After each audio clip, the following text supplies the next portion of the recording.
Ladies and gentlemen, now we step up to our next interview. I've got a Herald fighter here at 160 pounds. I have Corey, none other than Washington himself. Corey, let me shake that hand.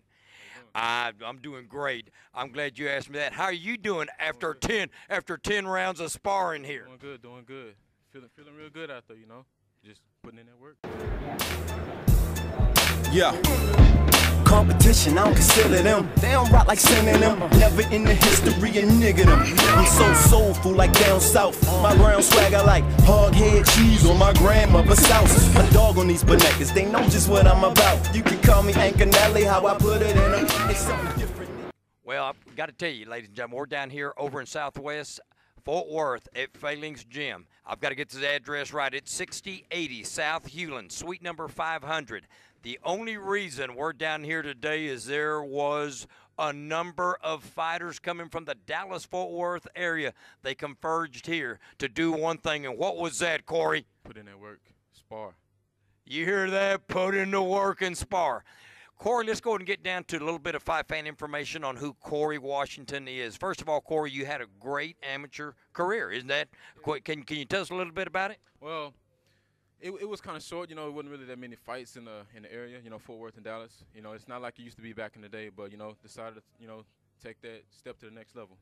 Well, you've done very well. You've come out as a pro. You're at 3-4-1.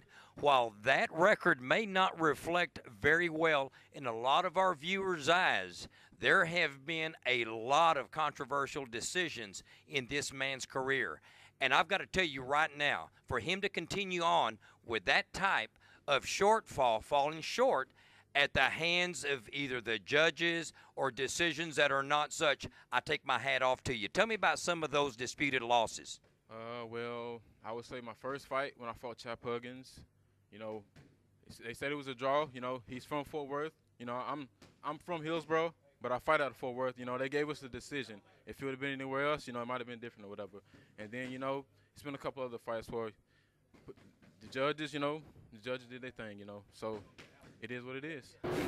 Tell them what I bring out. Back of the whip, staple paper plates like a cookout. But chicks with their UV rap, hip stick, hella fat. You don't hit it right, let me know if you need some help with that. If ever a nigga fall, I just bounce back. Dust myself off guard to solve all that. The pinnacle, my potential, I ain't tapped that. Keep my head the direction of where the stars at. I can see when I die, I just take naps. Well, you know, I like the humble spirit because you never lost your focus in continuing your quest as a professional. What keeps you focused to come back even though you know you've had a very, very controversial, and I'll say in your heart, a loss that shouldn't be? What keeps you going? You know, I want to be the best, you know. Want to be the best, and I'm the type of dude that I don't quit, you know. I got a lot of pride and a lot of heart, you know what I'm saying? And that's what it is right there. Well, you are a big 160-pounder, and I will also say this. You've had a problem here since October getting a fight, have you not? Yeah, that's the truth. That's the truth.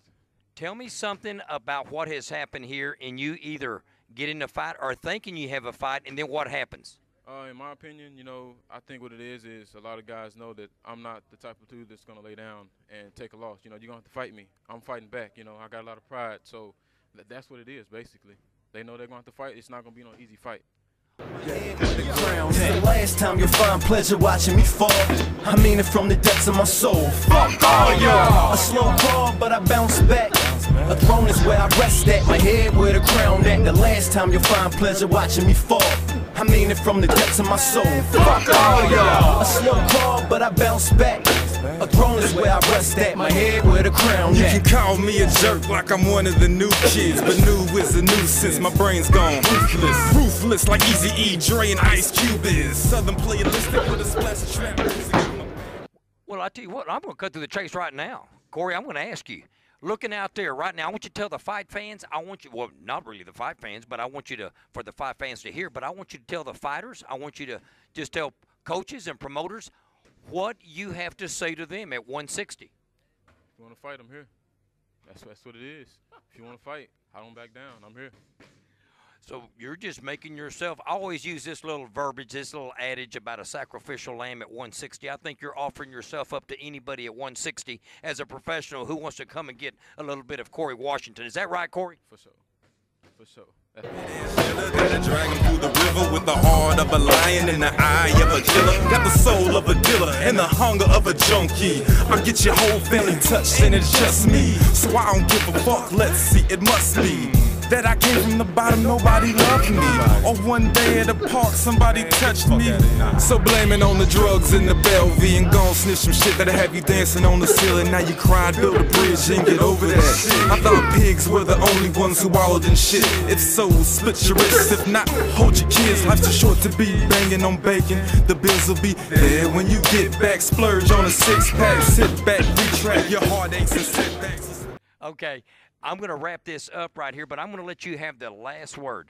As far as any shout-outs, maybe anything you want to say. Let's go beyond a shout-out. Anything you want to say to anybody, thank anybody, what do you want to say? I want to give a shout-out to my trainer, Derwin Lamb, Phalanx, Alex, everybody here at the gym.